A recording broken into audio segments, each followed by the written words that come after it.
Namaste, welcome to Edu9 Career Guidance, Josh Innovations Private Limited, Edu9 Overseas Consultancy. ఈ వీడియోలో మనం కరీంనగర్ లో ఉన్న గవర్నమెంట్ మెడికల్ కాలేజ్ గురించి అయితే ఇన్ఫర్మేషన్ తెలుసుకుందాం.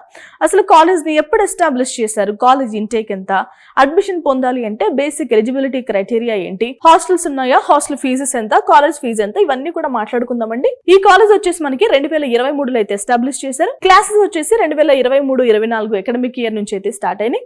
యాక్చువల్ గా 15 సెప్టెంబర్ 2023లో అయితే ఇనాగ్రేషన్ జరిగింది. ఓకేనా, మనకి ఇదొకటే కాదు, ఇంకా మిగిలిన యాక్చువల్గా 9 కొత్త కాలేజెస్ అయితే స్టార్ట్ చేశారు కదా. ప్రతి జిల్లాకి ఒక మెడికల్ కాలేజ్ ఉండాలన్న దాంట్లో భాగంగానే ఈ కాలేజ్ ని కూడా స్టార్ట్ చేశారు. అప్పటి సీఎం కె చంద్రశేఖరరావు అయితే కనుక మనకి ఈ కాలేజ్ ని అయితే స్టార్ట్ చేశారండి. ఎగ్జాక్ట్ గా లొకేషన్ గురించి మాట్లాడాలంటే Kothapalli Jagtial road, national highway 563, Karimnagar జిల్లాలో అయితే ఉంది. ఓకే రైట్, ఇక క్యాంపస్ విస్తీర్ణం వచ్చేసి 25 ఎకరాల్లో ఉంది మనకి క్యాంపస్.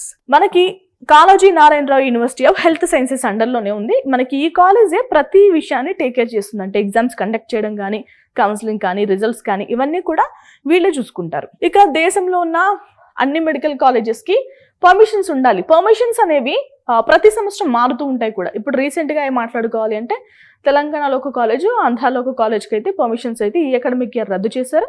మరి వాళ్ళు కోర్టుకి వెళ్తారా, తీసుకొస్తారా అనేది డిఫరెంట్ ఇష్యూ. కానీ ఎన్ఎంసీ నామ్స్ ప్రకారం ప్రతి సంవత్సరం వాళ్ళు అనేది చెక్ చేస్తూ ఉంటారు. సో నామ్స్ అనేవి సాటిస్ఫై అయితే కనుక కాలేజ్కి పర్మిషన్స్ ఇస్తారు, ఆ అకాడమిక్ ఇయర్కి. లేదు అంటే రద్దు చేస్తారు. సో ప్రతి కాలేజ్కి నేషనల్ మెడికల్ కమిషన్ యొక్క గుర్తింపు అయితే ఉండాలి. రైట్, ఇక మనం మాట్లాడుకుంటున్న కరీంనగర్ కాలేజ్కి వచ్చేసి టోటల్ ఇంటేక్ వచ్చేసి 100 సీట్లు. ఓకే, ఈ 100 సీట్లని ఎలా క్లాసిఫై చేస్తారో తర్వాత స్లైడ్స్ లో చూద్దాం. రైట్, ఇక ఫర్దర్ డీటెయిల్స్ చూద్దామండి. అడ్మిషన్స్ ఎలా తీసుకుంటారు, అడ్మిషన్ క్రైటీరియా ఏంటి అంటే మనకి బైపీసీ స్ట్రీమ్లో, లేదు అంటే ఎంబైపీసీ స్ట్రీమ్లో, లేదు అంటే ఈక్వివాలెంట్ ఎగ్జామినేషన్స్లో మనం ఇంటర్మీడియట్ అనేది కంప్లీట్ చేయాల్సిన అవసరం ఉంటుంది. సో ఎవరైతే ఇంటర్మీడియట్ చదువుతారో వాళ్ళకున్న నెక్స్ట్ ఆప్షన్స్ చూసుకుంటూ ఉంటారు కదా. కాంపిటేటివ్ ఎగ్జామ్స్ రాస్తారు. నీట్ యూజీ ఎగ్జామ్ అనేది రాస్తే నీట్ యూజీలో వాళ్ళు క్వాలిఫై అయితే, సో నీట్ యూజీలో వాళ్ళు మస్ట్ అండ్ షుడ్గా క్వాలిఫై అయితే వాళ్ళు ఎలిజిబుల్. ఇంటర్మీడియట్ చదివిన విద్యార్థులు ఉంటారు కదా, కొంతమంది అంటే ఈక్వివాలెంట్ ఎగ్జామినేషన్స్ రాస్తారు కదా. Physics, chemistry, biology and biotechnology, English సబ్జెక్ట్స్లో అయితే ఈక్వివాలెంట్ ఎగ్జామినేషన్స్లో ఎవరైతే పాస్ అవుతారో, ఎలా పాస్ అవ్వాలో కూడా ఇచ్చారు. ఓసీ విద్యార్థులు అయితే కనుక 50% కంటే తక్కువ రాకూడదండి.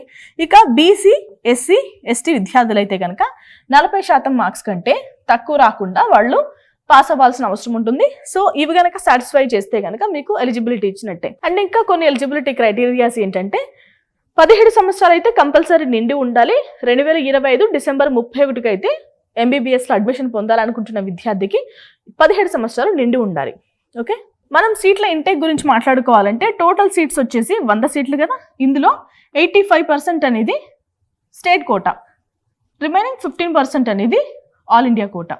మనకి కరీంనగర్ కోటా వచ్చేసి Kaloji Narayana Rao university of health sciences వాళ్ళు ఫిల్ చేస్తారని చెప్పాను కదా. ఆల్ ఇండియా కోటా వచ్చేసి ఎంసీసీ కౌన్సిలింగ్ ద్వారా అయితే ఫిల్ అవుతాయండి. మీ అందరికీ తెలుసు ఎంబీబీఎస్ వచ్చేసి 5.5 సంవత్సరాలు చేయాల్సిన ప్రోగ్రామ్. 4.5 సంవత్సరాలు మనం కోర్స్ చదువుతాం, 1 సంవత్సరం అనేది ఇంటర్న్షిప్ చేస్తాం.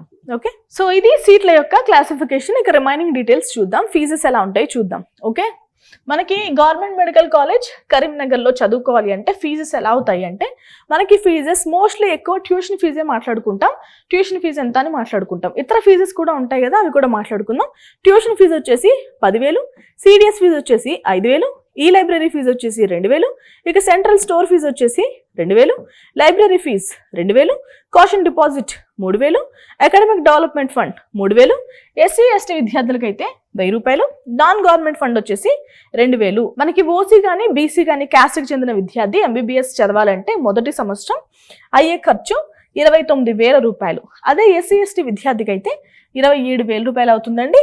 మనకి library fees and tuition fees వచ్చేసి ప్రతి సంవత్సరం పే చేయాలి. రిమైనింగ్ ఫీజెస్ వచ్చేసి అడ్మిషన్ తీసుకుంటున్న టైంలో పే చేస్తే సరిపోతాయి.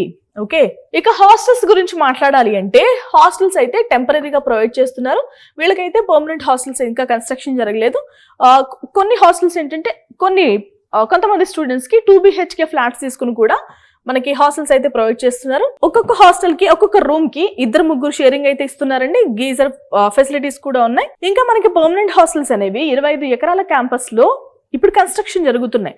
మీరందరూ గమనించాల్సిన విషయం ఏంటంటే కొత్తగా ఎస్టాబ్లిష్ చేసిన కాలేజెస్కి అంటే 2021 తర్వాత 2019, 2021 కేసీఆర్ ప్రభుత్వం ఏదైతే స్టార్ట్ చేశారో ప్రతి జిల్లాకి ఒక కాలేజ్ ఉండాలి అని, సో అందులో భాగంగా ఏర్పాటు చేసిన కాలేజెస్కి పర్మనెంట్ హాస్టల్స్ అయితే ఇంకా అంత చెప్పుకునేంత రేంజ్లో అయితే ఇంకా డెవలప్ కాలేదు. సో కన్స్ట్రక్షన్స్ అనేవి జరుగుతున్నాయి. బట్ విద్యార్థులను వాళ్ళు వదిలేయలేదు. ప్రైవేట్ అకామిడేషన్ అయితే ప్రొవైడ్ చేస్తున్నారు, వాళ్ళే ట్రాన్స్పోర్ట్ కూడా ప్రొవైడ్ చేస్తున్నారు. ఓకేనా, ఇక్కడ కూడా అంతే, మీకు ట్రాన్స్పోర్ట్ ఫెసిలిటీస్ అయితే వాళ్ళే ప్రొవైడ్ చేస్తున్నారు. బస్ ఫెసిలిటీ ఉంది, మెస్ ఫెసిలిటీ కూడా ఉందండి. మీకు వెజ్ నాన్ వెజ్ కూడా వాళ్ళు సప్లై చేస్తారు. ఇక సో ఇది బేసిక్గా ఒక విద్యార్థి కంఫర్టబుల్గా చదువుకోవడానికి ఏం కావాలో వాళ్ళైతే ప్రొవైడ్ చేస్తున్నారు. వాళ్ళ దగ్గర లేకపోయినా ప్రైవేట్ అకామిడేషన్ అయితే ప్రొవైడ్ చేస్తున్నారు. మన హాస్టల్ ఫీజు గురించి మాట్లాడుకోవాలి అంటే మనకి నాన్ రిఫండబుల్ ఫండ్ వచ్చేసి 5,000 అండి. కాషన్ డిపాజిట్ ఏదైతే రిటర్న్ వస్తుందో అది మనం 5,000 పే చేయాలి. ప్రతి నెలకి 1,000 రూపాయలు చొప్పున సంవత్సరానికి 12,000 పే చేయాలి. ఇంకా హాస్టల్ అడ్మిషన్ అప్లికేషన్ ఫీజు వచ్చేసి 1,000 రూపాయలు. సో కరీంనగర్ లో ఉన్న గవర్నమెంట్ మెడికల్ కాలేజ్ లో చదువుకోవాలి అంటే సంవత్సరానికి మనకి ఎంత హాస్టల్ ఫీజు అవుతుందంటే 23,000 రూపాయలు అయితే మనకి హాస్టల్ ఫీజు ఖర్చు అవుతుంది. ఓకే, దీంట్లో 5,000 రూపాయలు అనేవి మనకి రిటర్న్ వస్తాయి. అసలు ఈ కాలేజీలో చదవాలంటే మనకి నీట్ ఎగ్జామ్ లో ఎంత ర్యాంక్ రావాలి ఇప్పుడు చూద్దాం. మీరు కనుక ఓసీ విద్యార్థులైతే అబ్బాయిల కోసం అయితే 96,257 లోపు ర్యాంక్ రావాలి. అమ్మాయిలకైతే 130,511 లోపు ర్యాంక్ రావాలి.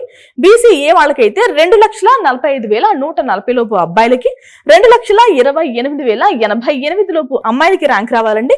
ఇక బీసీబీ అయితే గనక 1,53,709 లోపు అబ్బాయిలకి, 1,52,504 లోపు అమ్మాయిలకి ర్యాంక్ రావాలి. ఇక బీసీసీ అమ్మాయిలకైతే 1,90,849 లోపు రావాలి. ఇక బీసీడి వాళ్ళకైతే అబ్బాయిలకి 1,52,040 లోపు అబ్బాయిలకి, 1,52,998 లోపు అమ్మాయిలకి ర్యాంక్ రావాలి. ఇక బీసీఈ వాళ్ళకైతే 1,48,501 లోపు అబ్బాయిలకి, 1,60,374 లోపు అమ్మాయిలకి ర్యాంక్ రావాలి. ఇక ఈడబ్ల్యూఎస్ వాళ్ళకైతే 1,44,808 లోపు అబ్బాయిలకి, 1,16,998 లోపు అమ్మాయిలకి ర్యాంక్ రావాలి. ఇక ఎస్సీ విద్యార్థులకైతే అబ్బాయిలకి 2,13,73 లోపు, అమ్మాయిలకైతే 2,19,035 లోపు ర్యాంక్ రావాలి. ఇక ఎస్టీ విద్యార్థులకైతే 2,28,193 లోపు అబ్బాయిలకి, 2,28,763 లోపు అమ్మాయిలకి ర్యాంక్ రావాలండి.